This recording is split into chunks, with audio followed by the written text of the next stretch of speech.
फूले और अंबेडकर का असली मिशन है। शिक्षा, रोजगार और मिडिल क्लास का उसमें कोई इंटरेस्ट नहीं है। नौकरी खत्म होती जा रही है, कुछ दिन बाद बेटी का ब्याह भी नहीं होगा। सबको सरकारी अफसर चाहिए ना, हम बिजनेस करते नहीं, उसमें कोई डरने की बात नहीं है। ये जो भारतीय संविधान और इंडियन रिपब्लिक पर इस संघियों ने जो हमला किया है, उसके खिलाफ खतरनाक तरीके से लड़ना पड़ेगा। इसके लिए जेल जाना छोटी मोटी बात है, पहले समझिए, डराइए मत लोग।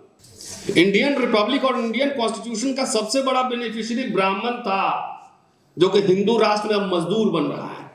कहते हैं ना, हाथ में मिसाल लेकर कोयले के खादान में रोशनी नहीं करते हैं। तो आप हाथ में जो मशाल लेकर जो रोशनी करने जा रहे हो, कोयले के खान में आग ही लगेगी जिसमें आप भी भस्म होंगे। स्पेशल आप कह रहे हैं कि प्राइवेट सेक्टर में ये वो 50 रखे हुए हैं। हर समय एक मुद्दा ही किसी आंदोलन को सफल बनाता है। 1000 मुद्दे लेके चलेंगे, आप कभी सफल नहीं होंगे। इतिहास का छात्र होने के नाते मैं कह रहा हूं। 1857 कारतूस, नमक सत्याग्रह गांधी, बाबा साहब अंबेडकर पानी, आरएसएस बीजेपी राम मंदिर, और आप 1000 ले लेते हैं कि ये भी कर लेंगे, वो भी कर लेंगे, वो भी कर लेंगे। SC ST OBC संयुक्त मोर्चा और नेशनल प्रेसिडेंट ओमशुदा साहब, बुराक मैडम, दोस्तों, आप सभी का बहुत बहुत शुक्रिया। जय भीम। शंभू जी ने अभी कुछ बातें कही, ऐसे जेल जाना कोई लगता है कि कोई अपराध है। अरे जेल किस काम में जा रहे हो, ये इंपॉर्टेंट है ना। चोरी में जा रहे हो, पॉकेटमारी में जा रहे हो, कि सोशल मूवमेंट में जा रहे हो, आज़ादी, दूसरी आज़ादी की लड़ाई के लिए जा रहे हो, दोनों में अंतर है। और अभी अनंत तेलतुंबड़े साहब हमारे सीनियर भी हैं, मित्र भी हैं, आप सब जानते भी होंगे, जेल में थे। 4 शानदार किताबें जेल में लिखा है उन्होंने। जवाहरलाल नेहरू 9-10 वर्ष जेल में रहे होंगे। डिस्कवरी ऑफ इंडिया लिख मारा। Antonio Gramsci, Italian young scholar, jail में थे। वो जो चिट्ठियां लिखते थे वो प्रिजन नोटबुक के रूप में छपा, और मार्क्सवाद के इतिहास में इस किताब ने 60 और 70 के दशक में क्रांति कर दी। तो आपको बार बार जो डराता है, झगड़ा मत करना, ये मत करना, बच्चों को कायर मत बनाओ, है ना, इधर मत जाना, वहां झगड़ा करे, चुपचाप हो जाना। तो बच्चों को कायर बनाओगे तो हुक्मरान कैसे बनो? हुक्मरान, शासक। अरे इसको भिड़ना सिखाओ ना। हम तो बचपन से ही भिड़ रहे हैं, कोई थोड़ी कि यूनिवर्सिटी में आके यहाँ भिड़े। तो जो बार बार जो पूरा समुदाय नेता जिसको आंदोलन करने से डर रहा, जिसको गिरफ्तार होने का भय हो, जेल जाने का भय हो, उस समाज कहां से कुछ नहीं मिलेगा, खत्म है, डिसमिस, कुछ नहीं। मैं उदाहरण देकर साबित कर दूंगा। दूसरी बात है कि आप लोग जो मिडिल क्लास, स्पेशली दलित मिडिल क्लास में कह रहा हूं, अभी दलित में ही फोकस करता हूं ना, सबका गारंटी नहीं लेता। अगर बात आप लोग को ठीक लग जाए तो स्वीकार कर लीजिएगा, नहीं ठीक लगे तो छोड़ दीजिए। 26 जनवरी 1950 के बाद जो अफर्मेटिव एक्शन हुआ, उसमें SC ST को लाभ मिला, मिडिल क्लास का फॉर्मेशन हुआ। तो आप ही लोगों ने तो पैसा देके बहुत सारे संगठन खड़ा किए, पार्टी बनाए ना। इंटेलेक्चुअल एक्टिविस्ट जो ऐसे लोग हैं, उस पर 1 रुपया खर्चा करते हैं क्या? जो जेल जा रहा है, गिरफ्तार हो रहा है, उसका फाइनेंशियल सिक्योरिटी आप नहीं ले सकते, लेंगे भी नहीं, क्योंकि आप लोग आदत पड़ गई है कि गुदगुदी वाला भाषण देंगे ना, एकदम जिससे लगे एकदम रात में मौलाना साहब की हवेली हमारी हो गई, सारे मठ हमारे हो गए, सारे ब्राह्मण विदेश चले गए, सब कुछ हो गया और हम लोग राजपाट कर रहे हैं, पूरा पार्लियामेंट पे कब्जा हो गया है, रात में बढ़िया नींद आता है। ये झूठ मूठ का अनरियलिस्टिक भाषण देंगे तो आप जो है ना तुरंत फटाफट पैसा निकाल के ले आएंगे। अभी बोल दें कि टिकट आ रहा है, अभी उत्तर प्रदेश भाटी साहब हमारे मित्र हैं, चलिए आपको टिकट दिलवाते हैं, तो कहीं से जुगाड़ करके 2 करोड़ ले आएगा, ले आएगा ना। तो ये दलित मिडिल क्लास, लाखों कर्मचारी है क्लास, मैं उनसे सवाल, एक काउंटर क्वेश्चन पूछना चाहता हूँ।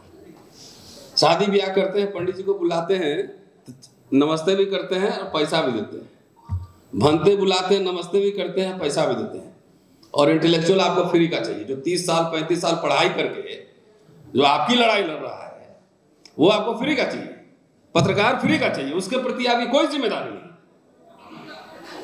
ठीक कह रहा हूँ, गलत कह रहा हूँ?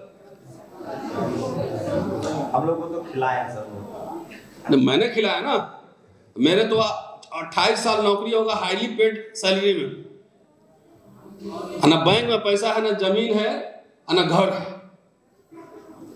इन्हीं सब कामों में चला गया है ना, अपना घर परिवार संभाल के, बाकी इसी सब घर में चाय खाना नाश्ता ट्रैवलिंग, यहाँ आएंगे तो आप टैक्सी फेयर भी नहीं दीजिएगा, अपने से आना पड़ेगा, हम लोग को घूस उसका पैसा नहीं मिलता है।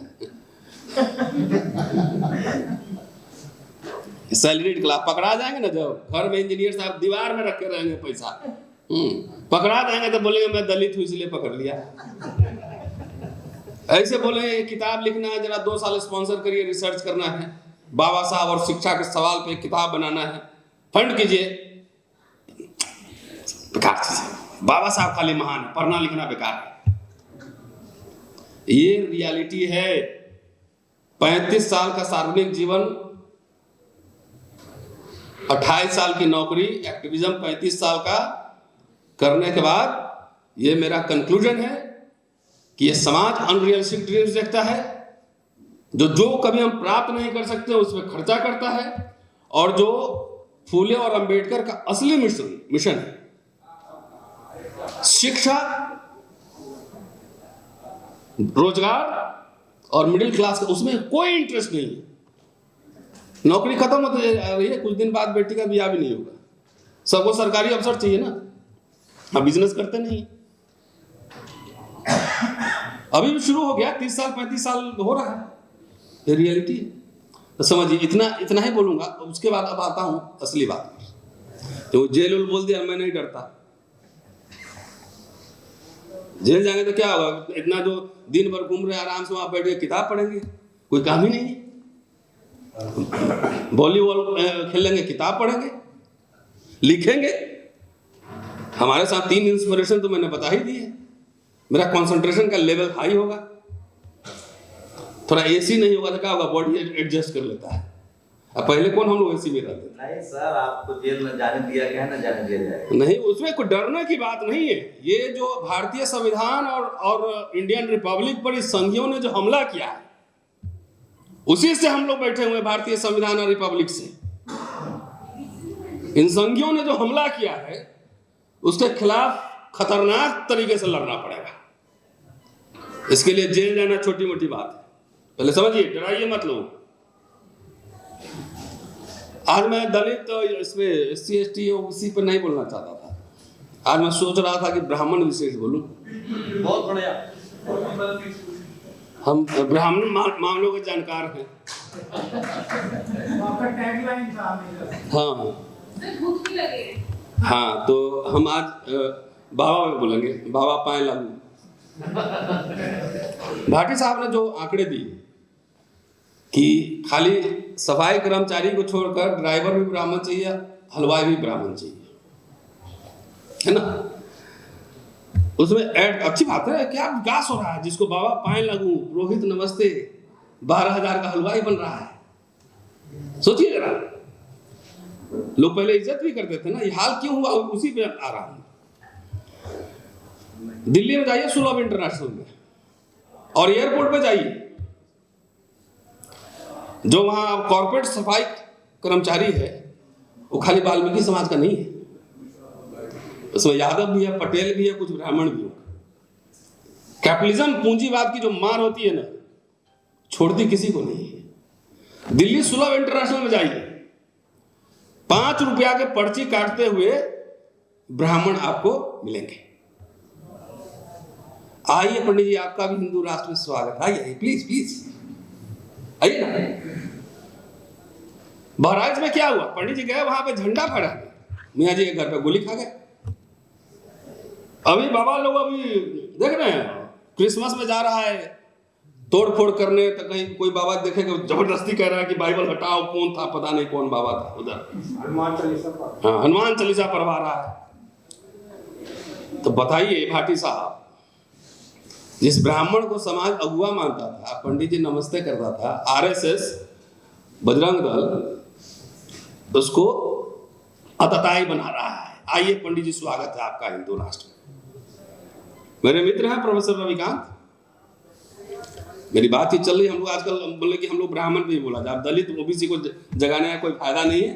ये सब यहाँ से जगता है, उधर जाके सो जाता है, कोई काम का नहीं है,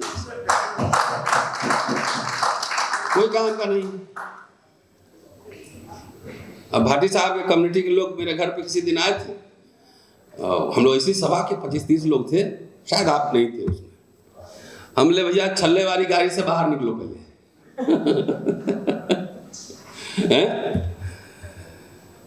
तो बाबा का हाल भी बहुत बुरा होने वाला। आप लोग को लग रहा है ना कि बाबा राज कर रहे हैं, सब लोग राज पुरोहित नहीं बनेंगे। आखिर ऐसा क्या? अब इसके बाद मुस्लिम पे आऊंगा। क्या हुआ कि पंडित जी अब जो है ना दिल्ली में मजदूरी कर रहे हैं, वो इलेक्ट्रिक वाला चला रहे हैं, ई रिक्शा हैं, और हलवाई का काम करना पड़ेगा, सुलभ इंटरनेशनल में भी जा रहे हैं। क्यों? क्योंकि इनको भी हिंदू राष्ट्र बनाने का कीटाणु काटा था, हिंदू राष्ट्र बनाने का कीटाणु काटा था। ये हिंदू राष्ट्र नहीं है, ये ब्राह्मणों का भी राष्ट्र नहीं होगा। सुन लीजिए, सब ब्राह्मण राजपुरोहित नहीं बनेगा। ये होगा अडानी का राज, जहां के 15,000 पे पंडित जी आपको भी काम करना पड़ेगा। हम तो दलित हैं, हम लोग पहले क्या 50 साल पहले गुथाई नहीं, मजदूरी कर लेंगे। तुम अपना जानो, अपना जानो, बनाना ना। वैसे ही जैसे दलित को पूरा 80 के दशक में दोनों फेनोमेना चल रहा है। देखिए स्टार्ट, ब्राह्मण को हिंदू राष्ट्र बनाना है और दलित को हुक्मरान बनना है, दोनों चल रहा है पूरा एक साथ, है ना। तो हुक्मरान बनने के चक्कर में सरकारी नौकरी, वजीफा और एडमिशन और स्कॉलरशिप सब कुछ था ना।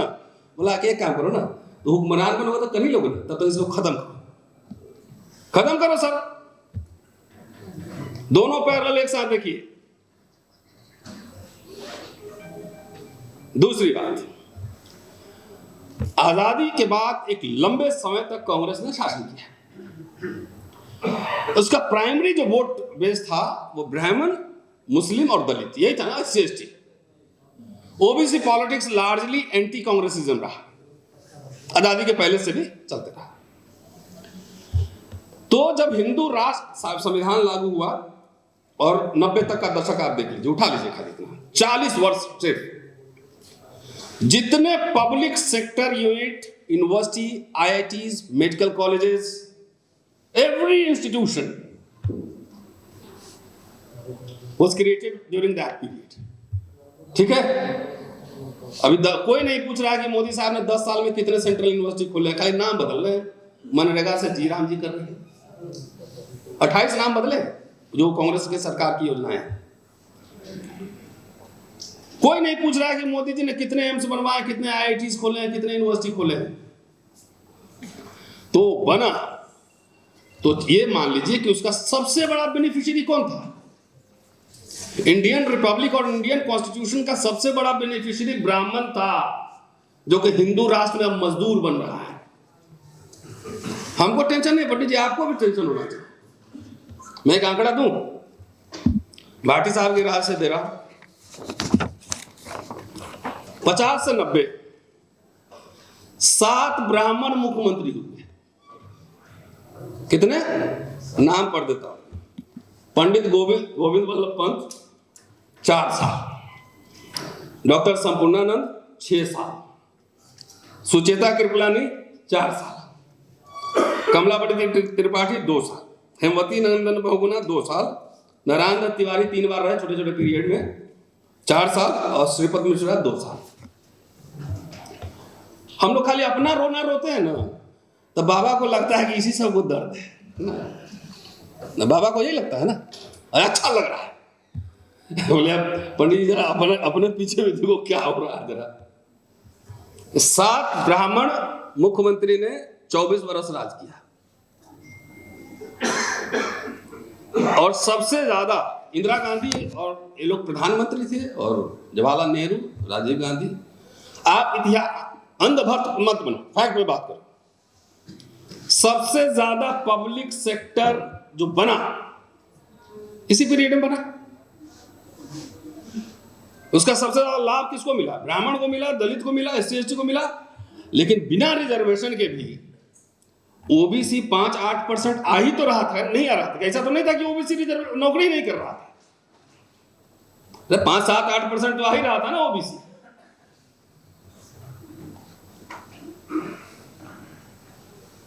आ रहा था।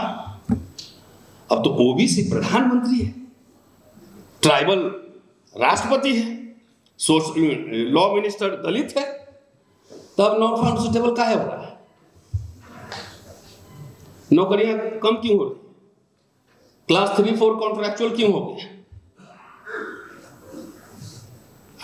भाई 90 के बाद तो बहुत सारे दलित बैकवर्ड लीडर्स पैदा हुए ना, सोशल जस्टिस का जमाना आया, तो फिर कॉन्ट्रैक्चुअल प्राइवेटाइजेशन क्यों आ गया?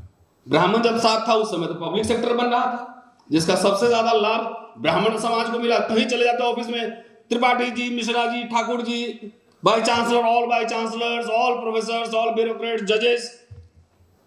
मोदी जी आए तो लैटरल एंट्री लाए। जरा उनका सोशल प्रोफाइल चेक कीजिए तो उसमें कितने ब्राह्मण आए हैं। ये आंकड़े देना इसलिए जरूरी है कि वो आपने अभी राहुल इंदौरी साहब का कह ही दिया ना, वो मुझे याद नहीं तो मैं भी पढ़ देता। तो तुम पढ़ देना। कहते हैं ना, हाथ में मिसाल लेकर कोयले के खदान में रोशनी नहीं करते हैं। तो आप हाथ में जो मशाल लेकर जो रोशनी करने जा रहे हो, कोयले के खान में आग ही लगेगी जिसमें आप भी भस्म होंगे। Secular, democratic, socialist, modern, Cambridge educated prime minister Pandit Jawaharlal Nehru. तो रविकांत वाला बात छूट गया, रविकांत उसी से जोड़ देता हूं। रविकांत ने कहा, उसको मैं कोट करता हूं कि ब्राह्मण के हाथ में, ब्राह्मण का प्रतीक जब तक सरस्वती रही तब तक ब्राह्मण विद्वान बन रहा था। नेहरू ने सरस्वती को प्रतीक माना ना, प्रतीक माना सिंपल। तो वो प्रतीक मान के वो साइंटिफिक इंस्टीट्यूशंस खोल रहे थे, IIT, मेडिकल कॉलेज, सिंदरी, तो कहां कहां पूरा बांध बना रहे हैं, ये कर रहे हैं। और RSS ने परशुराम पकड़ा दिया, फरसा वाला। तो जाके जो भी पंडित लोग सुनेंगे, जरा अपने बच्चों पे नजर रखें कि कहीं आपका बेटा दंगाई तो नहीं बन रहा है। तो एक सेकुलर डेमोक्रेट जवाहरलाल नेहरू ने साइंटिफिक इंस्टीट्यूशन, पब्लिक सेक्टर खड़ा किया, और एक राइटिस्ट प्रो कॉर्पोरेट ब्राह्मण प्राइम मिनिस्टर अटल बिहारी वाजपेयी ने छीन लिया डिसइन्वेस्टमेंट मंत्रालय। तो सरकारी कंपनी बिकी तो खाली दलित का नौकरी गया कि आपका भी गया पंडित जी। पेंशन छीना तो चूंकि सबसे ज्यादा पेंशन में ब्राह्मण थे, उसके लाभार्थी तो नौकरी, सरकारी नौकरी में ब्राह्मण थे, तो उसके लाभार्थी तो जो है पेंशन को वही ना होंगे ज्यादा। तब पेंशन छीना तो खाली हमारा ही छीना, आपका भी छीना ना। ये देखिए, इसीलिए मैंने कहा कि आप लोग को नहीं समझाऊंगा। आप लोग समझते ही खाली बढ़िया बढ़िया भाषण गुदगुदी वाला सुनते हुए अच्छा लगता है। 10 पंडित जी भी हमारी बात सुन लेंगे तो एक गांव को मोबिलाइज कर देंगे कि आदमी ठीक कर रहा है।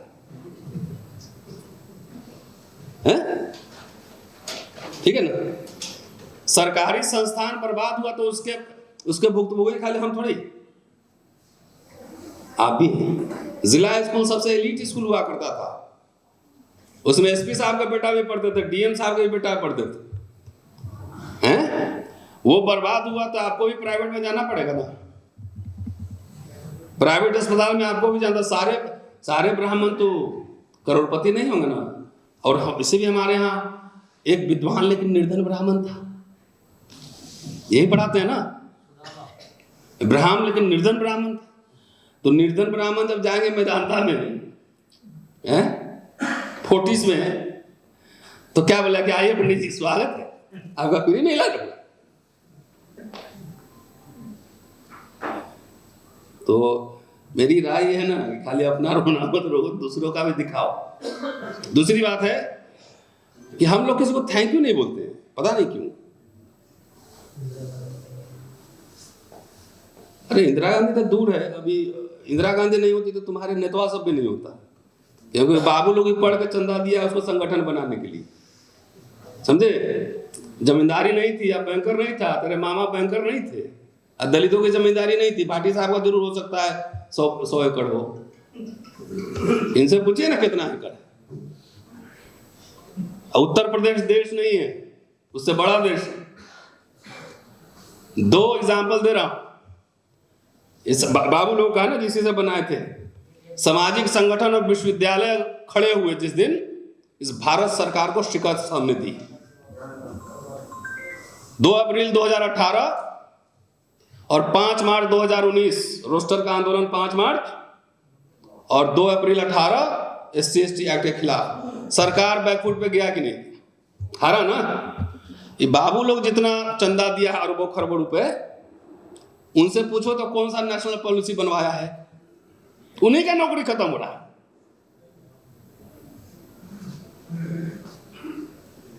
कोई दलित आंदोलन में शिक्षा और रोजगार के सवाल पर कोई आंदोलन है कहीं? नहीं। हुक्मरान बन लेंगे ना तो रातों रात इसको जो है ना कृष्ण जी की तरह जादू करेंगे, पूरा सोने का हो जाएगा पूरा द्वारका। न राधा के 9 मन तेल होइए, ना राधा। दलित को बाबा साहब की जिंदगी लग गई कहने में, कि साबित करने में।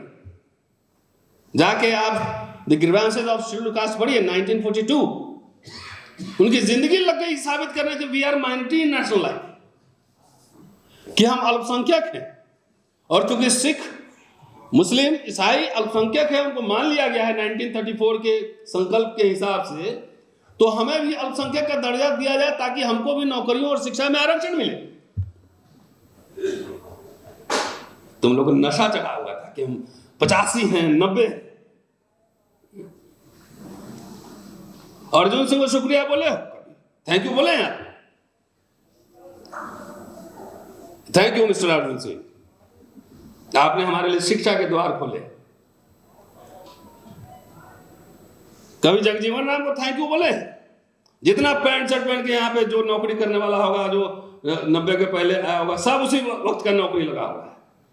89 में राजीव गांधी ने स्पेशल रिक्रूटमेंट ड्राइव चलाया था, तो कांग्रेस पार्टी के लोग भी नहीं बोलते। और तो मैं कांग्रेस में हूं, लेकिन मुझे बोलने का फ्रीडम है। वो भी नहीं बोलते कि हमने क्या क्या किया, खाली उनको यही बात कहना था कि 40 साल हमने जो किया मोदी जी वही बेच रहे हैं, उसी को बर्बाद कर रहे हैं। और डेटा निकाल लेते, जैसे ब्राह्मण मुख्यमंत्रियों का डेटा हमने निकाल लिया।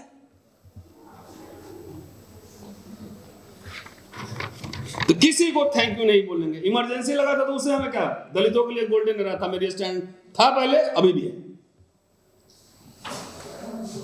स्पेशल आप कह रहे हैं कि प्राइवेट सेक्टर में ये वो 50 रखे हुए हैं। हर समय एक मुद्दा ही किसी आंदोलन को सफल बनाता है। 1000 मुद्दे लेके चलेंगे, आप कभी सफल नहीं होंगे। इतिहास का छात्र होने के नाते मैं कह रहा हूं। 1857 कारतूस, नमक सत्याग्रह गांधी, बाबा साहब अंबेडकर पानी, आरएसएस बीजेपी राम मंदिर। और आप 1000 ले लेते हैं कि ये भी कर लेंगे, वो भी कर लेंगे, वो भी कर लेंगे। मैं आपको चुनौती देता हूं पूरे हाउस को कि सिर्फ आप स्पेशल कंपोनेंट प्लान लागू करवा लें। मैं आपको चुनौती देता हूं कि एक मुद्दा उठाइए कि सरकारी ठेकेदारी जितनी है उसमें हमारा रिजर्वेशन लागू करिए। सरकारी ठेका का अभी मत जाइए इधर उधर, 50 इशू मत उठाइए, कोई फायदा नहीं। सिर्फ सरकारी संस्थान में हमारा पूरा भागीदारी होना चाहिए, उसी में आपके लाखों लाख लोग करोड़पति बन सकते हैं। तो दिग्विजय सिंह ने वहां डाइवर्सिटी लागू किया था, वहां पे मुख्यमंत्री रहते हुए मैं था उस प्रोग्राम में 2002 में कि SC/ST से हम सरकारी खरीदारी में हम 30% रिजर्वेशन खरीदेंगे। तो हमारे दलित भाई लोग सोचे कि अरे हम लोग तो हुक्मरान बनने आए हैं, दिग्विजय सिंह बनिया बना रहा है हमको। हाँ नहीं, सब मतलब कितना 545 कितना MP है, हाँ 43 है। तो सबको लगता है कि उसमें हम सब MP रहेंगे, मतलब पार्लियामेंट हाउस फट जाएगा, इतना MP जाएगा। तो सबको लगता है कितना 6000 विधायक होंगे। नौकरी तो 20 लाख 50 लाख नौकरियां हो सकती है, ये आपके एजेंडा पे क्यों नहीं है? 1942 में बाबा साहब ने जब मेमोरेंडम दिया था ग्रीवेंसेस ऑफ शेड्यूल कास्ट, बोले 1076 ICS में से एक दलित है, वो भी नॉमिनेटेड है। 1171 CPWD के ठेकेदार में एक सिर्फ दलित है। ये कोई नेता आपको बताएगा नहीं, सही बात। और उसके लिए क्या रेमेडी दे रहे हैं, क्या रिकमेंड कर रहे हैं? 40 पेज का दस्तावेज, गोपनीय दस्तावेज। और उस समय मंत्री बन चुके थे वो वायसराय के साथ। 4 तरह की शिकायतें हैं। राजनीतिक शिकायतें, बोला भैया एक ही मेंबर ऑफ पार्लियामेंट है, एक ही मिनिस्टर है, हमारा 3 होना चाहिए कम से कम, तीनों में मिनिस्टर। शैक्षणिक शिकायतें है ना, और बता रहा हूं ना, अन्य शिकायतें जिसमें कि सरकारी ठेकों में बंद द्वार, सरकारी ठेका में वो वादा कर रहे थे, मांग रहे थे कि सरकारी ठेका में हमारा रिप्रेजेंटेटिव 1942 में, और अभी हमारे नेता के एजेंडा पे नहीं है।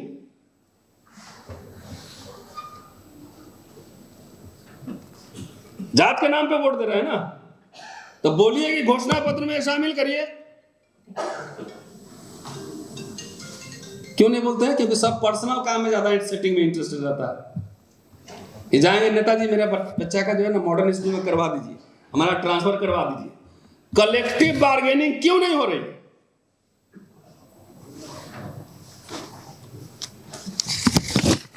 रेमेडी सब दे रहे हैं, कह रहे हैं कि दलित के पास पैसे नहीं है, कुछ नहीं है, तो उसको नौकरी मिलाने के लिए क्या करना चाहिए?